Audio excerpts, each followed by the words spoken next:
Salut la grande famille, c'est encore moi Rossi BG. Si tu es nouveau, tu es nouvelle sur ma vidéo, il faut t'abonner sur ma chaîne YouTube, ma page Facebook, Instagram, TikTok. Vous pouvez me retrouver sur les quatre plateformes et aussi je laisse mon numéro WhatsApp. Il dit, sortez, il dit, venez. Voici vraiment la réalité de la Côte d'Ivoire. On dit qui a envoyé la guerre. Quand on vous dit c'est Gbagbo qui a envoyé tous ces zizanies qui se passent en Côte d'Ivoire, vous pensez que nous on ment.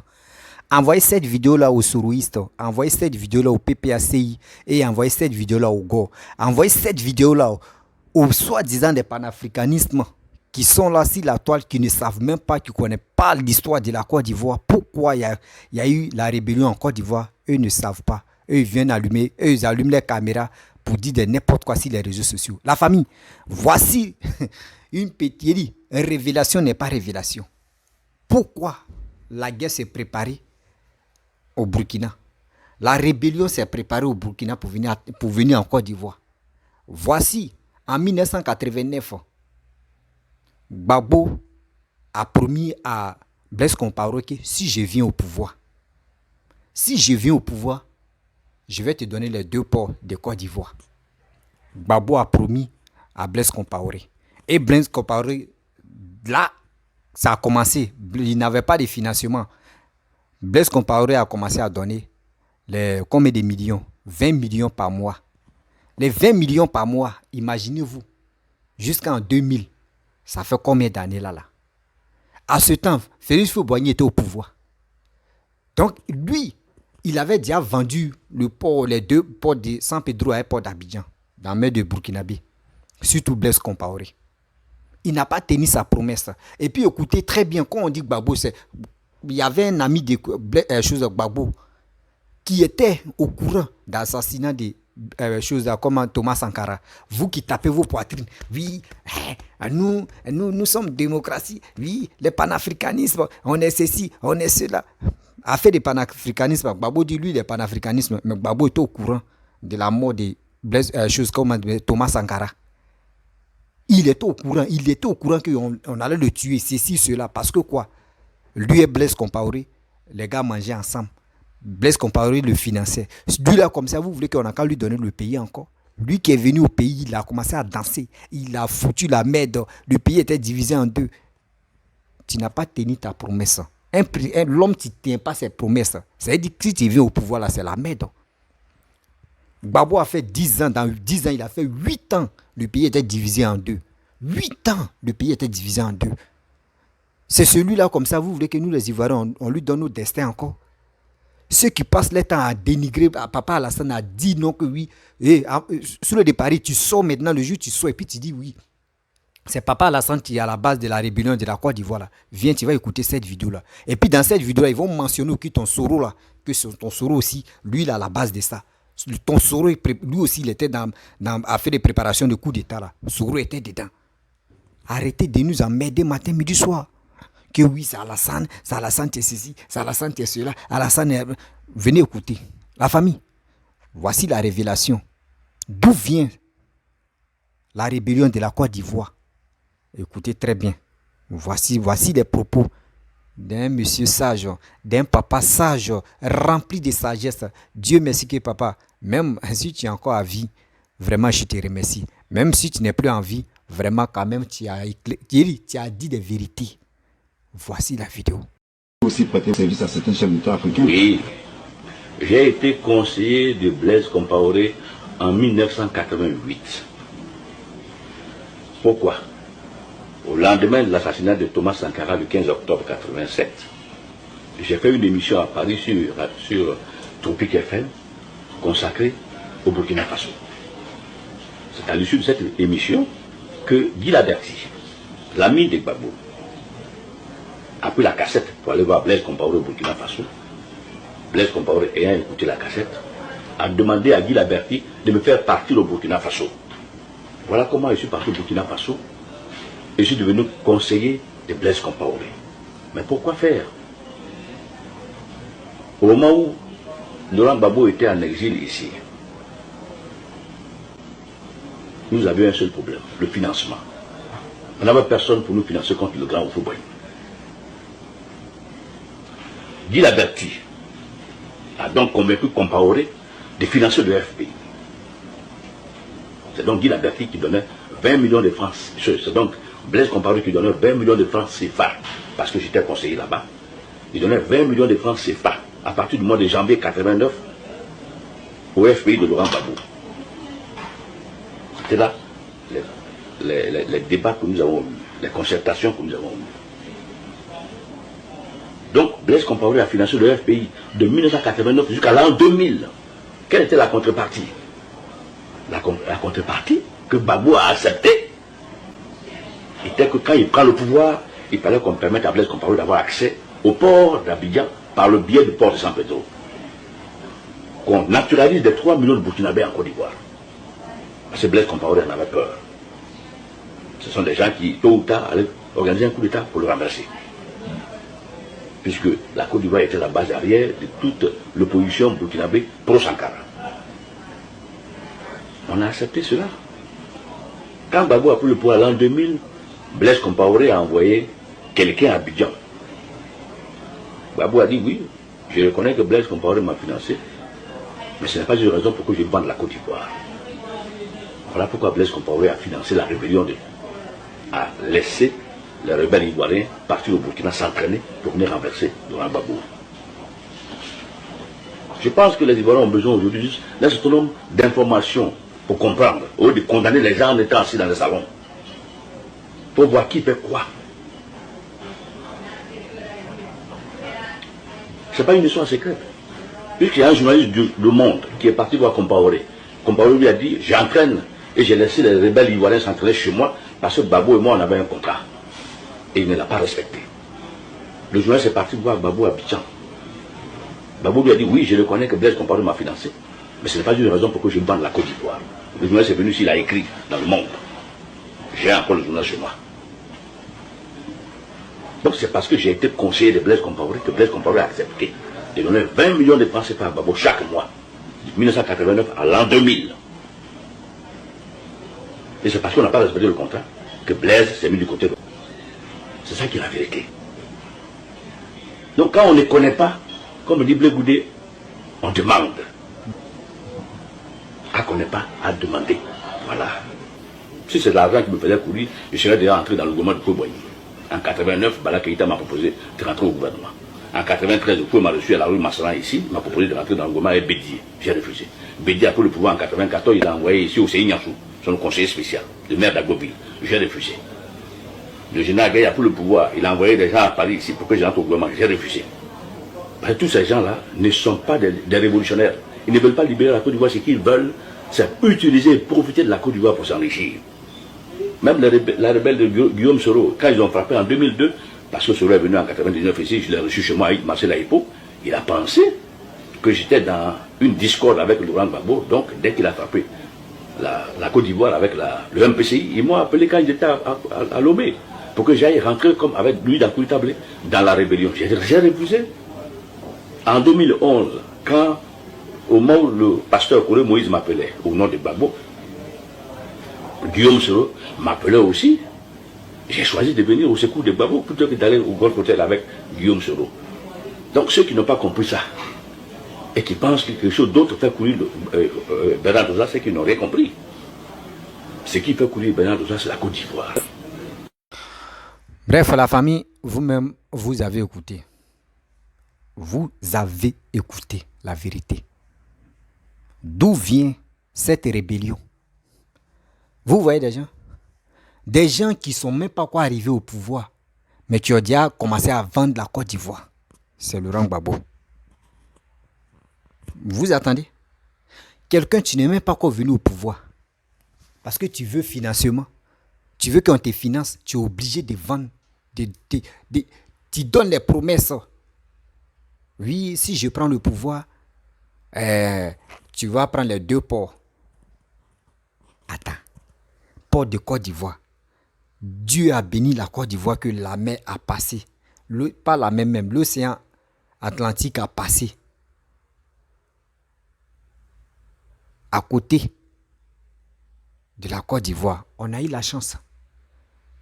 C'est ces 2 ports-là. Toi, tu veux vendre à Blaise Compaoré. Parce que quoi? Toi, tu veux coûte et coûte venir au pouvoir. Vous voyez dans la vie, il y a un proverbe qui dit, quand tu es pressé dans la vie, mais tu arrives trop tard. C'est ça qui est l'erreur de Gbagbo. Gbagbo parce que quand tu es au pouvoir, quand tu es au pouvoir, c'est comme tu es le deuxième, tu es le Dieu même suprême, tu peux tout faire. Oui. Mais lui, il ne savait pas, il y avait quelle souffrance que Félix Houphouët-Boigny était dedans. Il ne savait pas. Mais lui, mais quand il a vu, quand Gbagbo a vu, il est resté très cool, il est resté tranquille. La famille. Aujourd'hui, je me suis levé pour vous parler, pour vous dire, trop c'est trop. Nous les Ivoiriens, on doit se lever.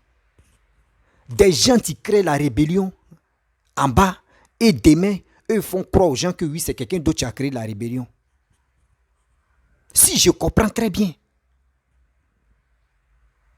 les IB ne sont pas à la base de ça. Les IB, les trucs, eux tous ne sont pas à la base de ça. Parce que si je comprends très bien, c'est le deal qui s'est mal tourné et que Blaise Compaoré a commencé à former des gens. Et il a appelé des personnes qui étaient dans l'armée, qui étaient un peu voyants, qui connaissaient stratégie, qui connaissaient le plan de la Côte d'Ivoire. Et il les a recueillis pour venir faire formation au Burkina, pour aller déstabiliser le pouvoir de chose de Félix Houphouët-Boigny. Laurent Gbagbo. Parce que Laurent Gbagbo, il est venu dans Magoui. Il est parti dans Magoui. Ceux qui sont là matin, midi, sont en train de dire oui, comment dirais-je, l'autre là a dit, comment il a oublié son nom là. Papa Adou a dit, j'ai frappé le truc moribond. Et quand il a dit ça, en mettant la rébellion, vous les tarés là, vous avez attendu. Vous les bêtes là, vous avez attendu. Vous des gens même qui ne savent, qui ne cherchent pas à comprendre, qui ne cherchent pas à s'informer ailleurs pour venir parler là, vous avez attendu. Vous, quand tu finis de parler, ceux qui laissent les commentaires à 2 balles pour dire non que oui, Alassane a dit non que oui, je frapperai le pouvoir moribond là. Donc après ça, c'est pour ça. Il dit, dans la vie là, il y a un proverbe qui dit, tu es au village. Nous tous on a les villages. Chaque personne a son village. Tu es dans ton village. Et puis on dit, lui là c'est un sorcier. Lui là c'est un sorcier. Et puis lui quand on dit sorcier là même là, lui il fait par là avec quelqu'un d'autre. Et puis il est là. Et toi maintenant, toi tu arrives dans le village et puis tu dis, lui que le sorcier a fait discours à lui là, lui il attend non. Et puis toi tu viens garant le gars là. Tu dis, toi là je vais te tuer. Et tu me connais, une semaine même va pas t'arriver. Tu vois. Mais le sorcier, mais lui, mais il attendait ça, un bon cœur. Il dit, voilà, je vais tuer le gars là, au moins ça. Moi, mais il cherchait à le tuer. Mais c'est l'autre là, ils vont accuser. Et le sorcier maintenant tue la personne. Même si c'est pas un sorcier, même la personne tue l'autre que lui, mais il attendait. C'est ça. Alassane, lui, il a dit des propos, oui. Il a dit ça comme ça que oui, parce que quoi? Alassane a fait les enquêtes que quand lui, il était au pouvoir, quand il était premier ministre, et puis Félix Houphouët-Boigny était président, Gbagbo faisait ses magouilles là. Gbagbo voulait déstabiliser le pouvoir de Félix Houphouët-Boigny. Donc quand lui, il a su, quand Alassane a su que non, mais attends, nous on était au pouvoir, voici des dégâts que Laurent Gbagbo a fait derrière nous, c'est ça qui est là? Non, quand même. Donc lui, il est sorti par colère, et puis il a dit, j'ai frappé le chose, comment dirais-je, le pouvoir moribond là. Et puis, quand il a fait ça, il est resté dans son coin. Il a dit ça comme ça. Et maintenant, à ce temps, lui, il ne savait pas que Blaise Compaoré faisait ses magouilles. Avec les rebelles, ils sont formés. Et le gars qui a parlé, il a dit quoi? Il dit, il y a un journaliste qui est venu, puis il a parlé, non, que oui, il m'a promis 2 ports. Et le journaliste aussi est venu demander à Gbagbo. Gbagbo a bien dit non, que je ne peux pas vendre la Côte d'Ivoire. Mais est-ce que les 20 millions qu'il t'a donné durant combien d'années là? S'il dit, donne-moi mon... Et puis chaque fin du mois, hein, ce n'est pas chaque année. Chaque fin du mois, 20 millions. Durant combien d'années? Vous voyez des gens comme cela? Vous voyez des personnes comme cela? C'est ceux-là que vous voulez... À cause de ça, non, quand ils sont venus au pouvoir là même là, ils ont joué avec l'argent. Hein? Même dans son propre village, il a dit il a construit village seulement chez lui. Il a arrangé des ventures là. Le reste là, c'était pour aller distribuer. Eh non. Il dit qu'on dit que Gbagbo a fait des dégâts. Et puis il voit des gens qui suivent Gbagbo. On dirait des cobayes quoi. Quelqu'un qui vient au pouvoir, lui il prend l'argent et puis sans financer. Campagne français. On peut faire ça. On peut faire ça. Et puis tu lui parles. Vous voyez des gens comme cela. Mais il dit, 2025 là, s'il vous plaît, la jeunesse, et ceux qui me regardent là, moi, ils vous demandent pardon. Ils vous demandent pardon. Je vous demande pardon, Yaya. Yaki, Sabari, ils vous demandent pardon. Je ne sais pas dans quelle langue je vais parler. Partez vous enrôler. 2025 là, nous on doit voter Papa Odo ou rien. On doit voter Papa Odo ou rien. On dit on n'échange pas l'équipe qui gagne. C'est pas dans la bouche on va dire on n'échange pas l'équipe qui gagne. C'est dans le bureau de vote nous on va taper nos poitrines pour dire on n'échange pas l'équipe qui gagne. On doit le faire ça pour montrer au monde entier que ce gars là, nous on l'aime. Malgré même si on dit il est vieux là, eux tous les trois sont vieux. Et j'interpelle aussi. Le jour Alassane dit non que je ne veux plus être candidat là. Et les trois là, on n'a qu'à les déposer ailleurs. Et on va chercher autre personne. Les trois là n'ont qu'à se reposer. Le jour Alassane dit non que oui, c'est bon, lui il est fatigué là. Les trois n'ont qu'à se reposer. Parce que les deux là, ce sont les vrais clowns, les vrais plaisantins. Les vrais plaisantins. Surtout Laurent Gbagbo, même lui, mais c'est number one, mais des plaisantins. Il dit, vrai plaisantin là, c'est lui. Je ne peux pas accepter. Je ne peux pas accepter que quand je vois ces militants, je vois ces cyberactivistes, lui, c'est Alassane, lui, c'est lui qui est le père, c'est lui qui est... Eux-mêmes là, eh non. Les mots me manquent quoi. Les mots me manquent. Juste quand il s'est assis dans le fauteuil, dans le canapé là, et puis il dit, eh ça y est. Quand j'ai vu la vidéo, il dit, eh Dieu, franchement, tu fais les bonnes choses dans la vie.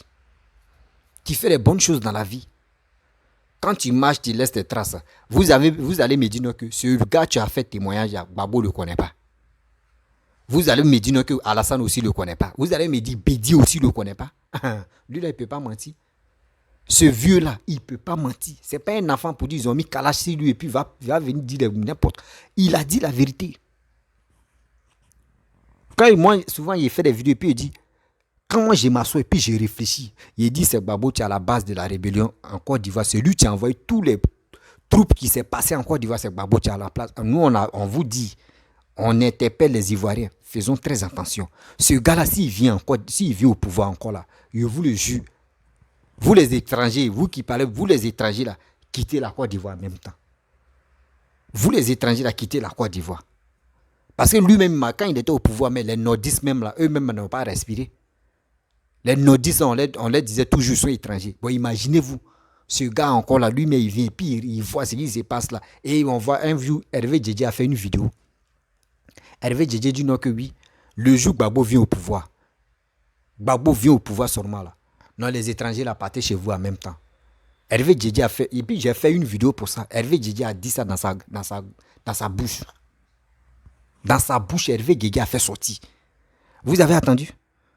Vous qui avez des papiers, aujourd'hui vous êtes Ivoirien, sur les papiers, partez vous enrôler. Soyez prêts pour voter. Ne tapez pas vos poitrines pour dire non, comment dirais-je, nous, on ne change pas l'équipe qui gagne. Si on dit on ne change pas l'équipe qui gagne, là, c'est dans les urnes, on voit. C'est dans les urnes, on voit. Donc arrêtez maintenant d'accuser Papa Odo. Les gars de Soro Guillaume, les soroistes, là, vous avez attendu. On dit en 1900 combien là, Soro Guillaume allait au Burkina.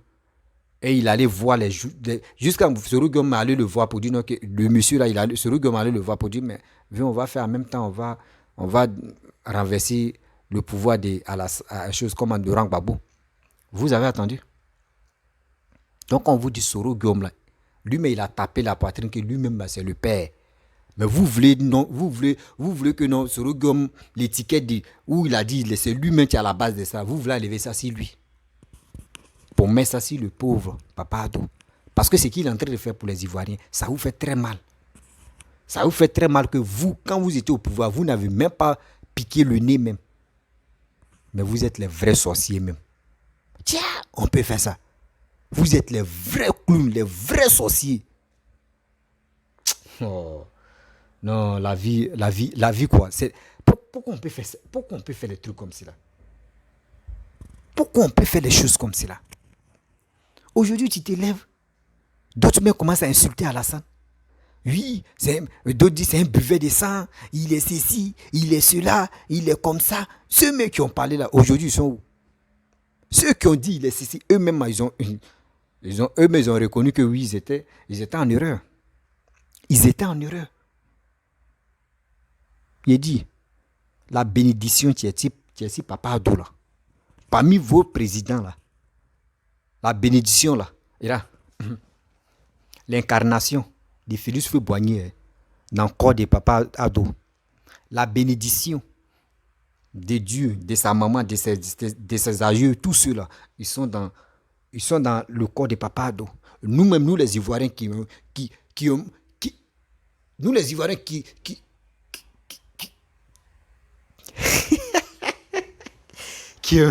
qui aimons Papa Ado, nous-mêmes on prie pour lui.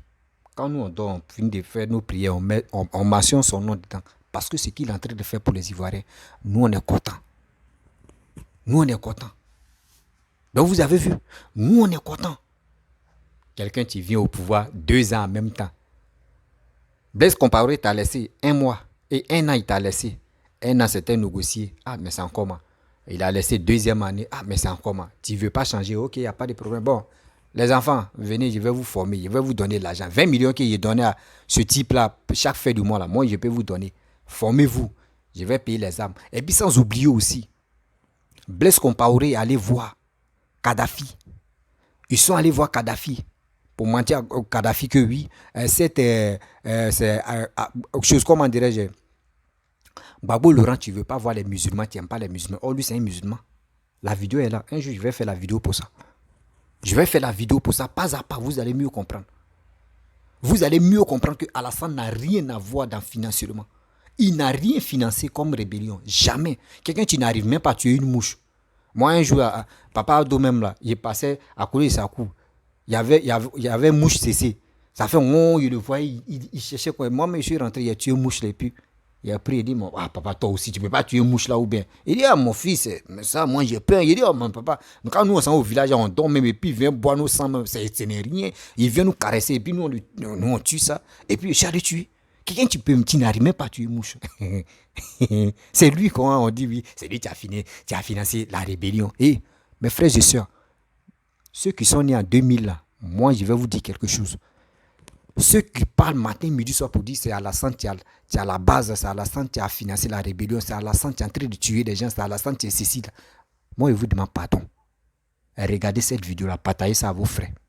N'oubliez pas de abonnez-vous si vous voulez vraiment qu'il y a des révélations. Parce que il y a plus de 800 et quelques vidéos sur YouTube.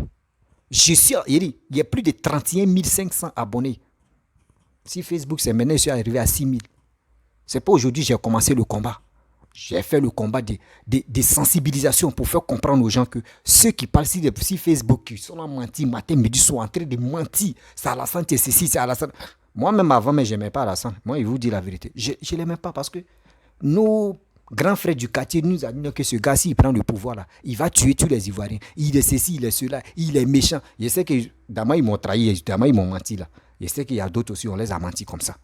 Mais c'est au fur et à mesure, quand le gars a pris le pouvoir, mais on y est plus, c'est là on a compris que, attends, c'est là que je me suis posé des questions, il dit, non, ce gars-là, ils ont gâté son nom, hein. Ouais, mais d'abord, ils ont dit, là, bon, je vois le contraire. C'est là, il me suis ressaisi, il dit, mais ce gars, non, mais ce qu'ils ont dit, c'est pas ça, moi, je vois. Et j'ai compris que, puis je vois sa manière de travailler. Je vois sa manière de développer la Côte d'Ivoire. Il dit, mais à quoi c'est je vais garder des rancunes contre ce monsieur qui m'a rien fait, qui ne me connaît pas, je ne le connais pas. Qui est en train de développer mon pays. J'ai des enfants quand même. Je vais avoir des petits-enfants bientôt. Mais pourquoi ne pas suivre ce gars? Ces projets-là, c'est des projets vraiment tout le monde. Aujourd'hui, il y a des gens qui réclament Papa Alassane pour qu'il puisse être le président. Mais nous, on a ce monsieur, pourquoi nous, on ne peut pas vraiment... Si on pouvait l'adorer comme Dieu, là, moi, je vais être le premier même à l'adorer, mais quand même, ce n'est pas un Dieu là, mais je l'aime beaucoup. Et c'est comme ça que j'ai commencé à aimer ce monsieur. Oui. C'est comme ça. En 2012. 2012, oui, 2012, 2013, c'est là que j'ai commencé à l'aimer. Je ne le connais pas, il ne me connaît pas, je ne le connais pas.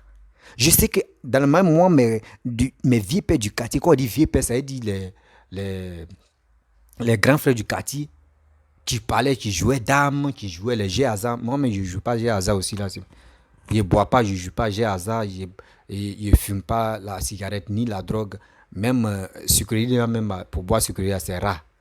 Je suis comme ça. Vous comprenez, d'autres vont dire non, que j'aime femme. Femme aussi, j'aime pas trop ça.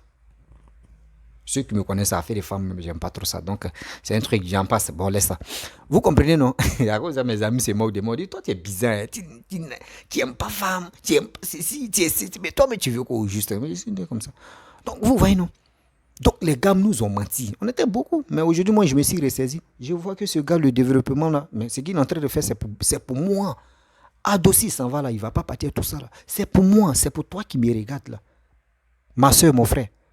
Si tu aimes mes vérités, il faut partager ma vidéo au maximum dans les groupes WhatsApp, Facebook. Donnez-moi le courage pour que au moins ça, toutes les révélations, ça va sortir. Ça va sortir comme un père papa. Ça va sortir, c'est moi qui vous parle. Si vous voulez vraiment regarder encore, il y a des vidéos. Vidéos terribles. Partez sur ma page YouTube, c'est Rossi BGO. Vous tapez le nom, c'est la même photo de profil là. Vous allez voir. Ça fait pitié quand je vois des gens, tu passes les temps en train de mentir matin, midi, soir. Papa Alassane est comme ça. Papa Alassane est comme ça. Il est comme ça. Oui, c'est lui. Mais Sorogium, ils ont mentionné le nom de Sorogium. Vous dites quoi? Vous dites quoi? Les IB là, ils ont dit, les noms ont été mentionnés. Bédier n'a rien à voir dedans. Alassane n'a rien à voir dedans. Mais Babo. Et aussi, demandez à Afi Nguessan. Demandez aussi à Simon. Tous ceux-là, ils sont au courant. Mais c'est les gens qui ne parlent pas. Ils savent que eux, ils sont en erreur. Quand quelqu'un est en erreur et puis il ne parle pas là, on laisse la personne. Mais quand tu es en erreur et puis tu veux dire, tu veux montrer au monde entier que toi, tu n'es pas en erreur, que toi, tu as raison là. Dieu met qui derrière toi? Dieu met qui derrière toi? Et je vous informe que aujourd'hui comme cela, même si on place Laurent Gbagbo, on place Simone, on dit candidat. Simone va gagner Gbagbo. C'est moi, je vous parle. C'est pas on parle pas, c'est pas un débat. Mais si on place même Blé Goudé avec Gbagbo, on dit final. Blé Goudé, là, un coup KO, Blé Goudé va gagner. Parce que Gbagbo a fait des dégâts. Je vous dis toujours Gbagbo a fait des dégâts, mais il ne veut pas réparer ses dégâts. Gbagbo, lui, pense que c'est histoire. On dit qu'il était procès des histoires. Lui, pense que lui a fait des histoires. Nous, on n'est plus dans l'histoire. Hein? Nous, on n'est plus dans l'histoire. Nous, on est dans la géographie. Toi, tu es dans l'histoire. Nous, on est dans la géographie. On dit histoire jaune, non? Mais nous, on est dans la géographie. Toi, tu es dans l'histoire. Nous, on n'est pas dans l'histoire. Nous, on est dans la géographie.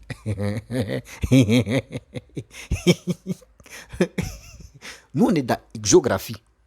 Nous, on est dans le présent. Géographie. Histoire.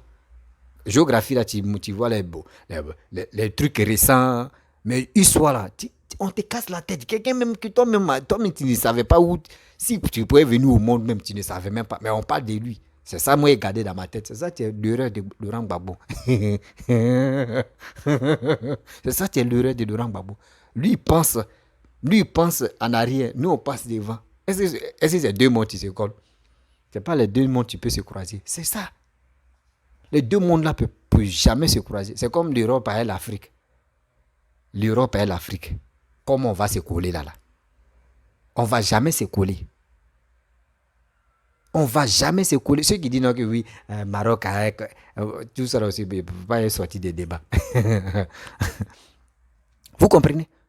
Donc, Babou, l'erreur, lui qui a envoyé des erreurs en Côte d'Ivoire de cette rébellion, c'est Koudou Laurent Gbagbo. C'est Laurent Gbagbo qui était à la base de ça. Laurent Gbagbo allait signer les quoi de Ouagadougou, de quoi Accra. À son retour, il a dit quoi? Il dit ce qu'il lui a dit là-bas, là, ça ne compte pas. Lui, il est venu en Côte d'Ivoire, lui, il dit qu'il n'est pas d'accord. Hier, il était avec les Français. Aujourd'hui, il a vu que les Français ne sont plus avec lui. Il dit non, c'est la France qui me bombarde. C'est la France qui m'a renversé. C'est la France quand il mangeait la France, là, tu ne disais pas que tu es panafricain. Maintenant où la France est quittée derrière toi, tu dis que tu es panafricain, que tu n'aimes pas la France. Oh, Dieu, Seigneur, sauve-nous, garde-nous. Parce qu'il y a des gens vraiment, vraiment, je ne sais pas quoi on va dire. Et la famille, je suis encore très jeune. Mais si j'ai pris mon micro pour venir vous parler, c'est parce que trop, c'est trop. Je vois nos grands frères qui sont sur les réseaux sociaux, qui sont en Europe, qui pourraient nous éduquer, Tu pourrais nous instruire. Tu pourrais nous aider à comprendre la vie. Tu pourrais nous donner au moins comment dire, des projets pour que nous, on puisse s'élever à travailler pour nous-mêmes. Mais eux, ils ne sont pas là. Matin, midi, soir, c'est eux qui viennent dénigrer tel truc. C'est eux qui viennent parler des politiques qui n'ont pas de sens. C'est eux qui viennent faire des vidéos, en train d'insulter partie intime des mamans des gens, papa des gens. C'est eux qui viennent encore diffamer des paroles. Il dit, c'est eux qui sont dans, quand on dit conneries, c'est eux qui sont dedans. Les gars ne nous apprennent rien. Moi, j'ai décidé, parce que j'ai vu sur les réseaux sociaux qu'il y a tellement de bêtises qui étaient là. J'ai dit, mais pourquoi? Moi, je suis un comédien, j'ai fait des vidéos comiques. Ouais. Ceux qui me suivent sur YouTube, eux-mêmes me connaissent depuis fort longtemps. J'ai fait des vidéos comiques. C'est dans ça, je suis un peu connu. Mais après, ça fait combien d'années? Ça fait 1 an que j'ai mis stop pour venir parler de sensibilisation. Pourquoi ne pas aider nos frères à mieux comprendre la vérité? Pourquoi ne pas sensibiliser, surtout les Ivoiriens, à aller s'enrôler?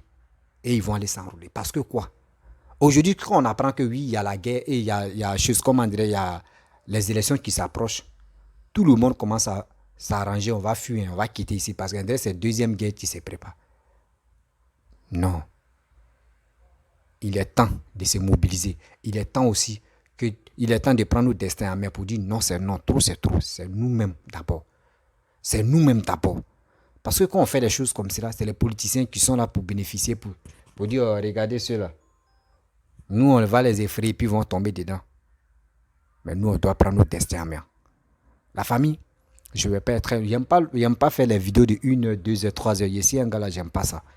Oui, vous ne pouvez pas voir... Soit si ici en direct, si ici vraiment en direct, si Facebook ou si YouTube, là, il peut faire 1 heure du temps ou 2 heures du temps. Là, c'est rare même que tu vas avoir 2 heures, 3 heures du temps. C'était avant, il faisait ça. Mais maintenant, si c'est trop, c'est 40 minutes. 30 minutes, 20 minutes, 25, souvent même 15 minutes, souvent même 11 minutes, et je m'arrête là. Voilà. La famille, si tu as aimé ma vidéo, et si tu aimes mes vidéos aussi, si tu es nouveau, tu es nouvelle sur ma vidéo, je te demande pardon. Abonne-toi sur ma chaîne YouTube. Abonne-toi sur ma page Facebook, Instagram, TikTok. Les jeunes, vous pouvez aller vous abonner aussi sur TikTok, sur Instagram, et on peut aller s'amuser là-bas. Mais, n'oubliez pas de vous abonner sur Facebook et YouTube. Et aussi, je laisse une information aussi, s'il vous plaît.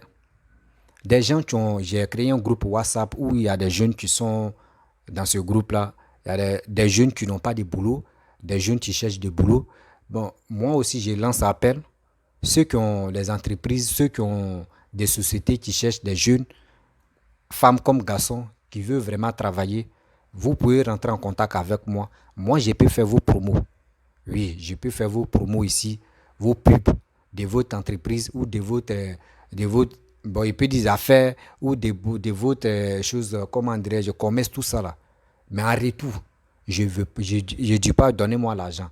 Mais le problème est que c'est quoi? Moi, je fais vos pubs dans le groupe. J'ai créé un groupe. Ceux qui veulent rentrer dans le groupe est ouvert. Vous rentrez dans le groupe, vous expliquez, vous faites quoi dans la vie. Mais tu travailles pas, tu peux rentrer dans le groupe, on se donne des idées là-bas. Donc si je trouve boulot aussi, des gens qui cherchent ce boulot-là, je vous mets en contact avec la personne et vous partez regarder. Si le boulot vous intéresse, moi je prends l'affaire en main et je fais à la coupe de la personne, je fais sa pub. J'ai fait ça dans la semaine, il peut faire ça 3 fois, il peut faire 3 vidéos dans la semaine. Et encore, il peut faire ça pendant 1 mois. Chaque semaine, il fait 3 vidéos des pubs de l'entreprise. Et aussi, après les 1 mois, vous attendez 3e mois, je continue encore de faire la pub. C'est comme ça. Moi, voici mon problème. Moi, je veux vraiment aider la jeunesse. C'est pour cela que je suis venu sur les réseaux sociaux. Je ne suis pas là pour dire, venez, je vais faire vos pubs, je vais prendre cet argent pour empocher. S'il vous plaît, je veux aider la jeunesse. Toi aussi, si tu es entreprise, si tu as un coin où tu veux aider la jeunesse, ce n'est pas uniquement travailler dans les bureaux. Non. Il y a des gens, même si on dit, il y a des gens qui veulent travailler dans les champs, parce que ce n'est pas tout le monde qui me suit, qui sont à Abidjan ou qui sont en ville. Il y a des gens qui sont au village, qui cherchent les coins de nettoyage, de faire des choses. Donc, si vous avez tout ça là, vous pouvez rentrer en contact avec moi, discuter avec moi, et aussi mettre en contact avec des personnes qui sont vraiment courageuses à travailler. On ne peut pas rester là pour dire non que oui, c'est le gouvernement qui va nous aider. Non, le gouvernement ne peut pas tout faire. C'est ça, moi, je dis à nos frères qui sont en Europe, qui sont en Occident, qui pourraient nous aider à nous instruire comme ça pour dire non, que ce n'est pas le gouvernement qui peut nous aider. Vous aussi, là, vous pouvez vous aider, vous pouvez faire quelque chose pour que tout puisse aller de l'avant. Mais ce n'est pas ça. Eux, ils sont là pour nous, pour critiquer, pour injurer, pour insulter. La famille, si tu es nouveau, tu es nouvelle sur ma vidéo, il faut t'abonner sur ma chaîne YouTube, ma page Facebook, Instagram, TikTok. Vous pouvez me retrouver sur les 4 plateformes. Et je vous dis à très bientôt. Ciao. Abonne-toi.